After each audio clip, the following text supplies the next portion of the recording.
ضلع استا محمد میں railway train service بند ہوئے 25 سال سے زائد گزر چکے ہیں، مگر تاحال اس اہم عوامی سہولت کی بحالی کے لیے کوئی سنجیدہ اقدامات نہیں اٹھایا گیا۔ ٹرین سروس کی بندش نے نہ صرف عوام کو شدید مشکلات سے دوچار کر رکھا ہے، بلکہ اس کے نتیجے میں ریلوے کی قیمتی زمینیں، عمارتیں اور پلاٹس بھی قبضہ مافیا کے رحم و کرم پر آ چکے ہیں۔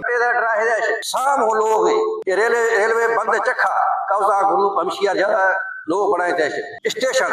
سجو قبضہ بھی تھی ہمیں سرکاری پلاٹ ہاں کل قبضہ بھی تھی تھا ماں گورنمنٹ اپیل کھنو صوبائی وزیر حکمران میں جو اے پی یا ایم این یا باشان دست بستہ عرض کھنو خدا رائے ٹرین بحال کھنے یہ میں غریب سہارو یک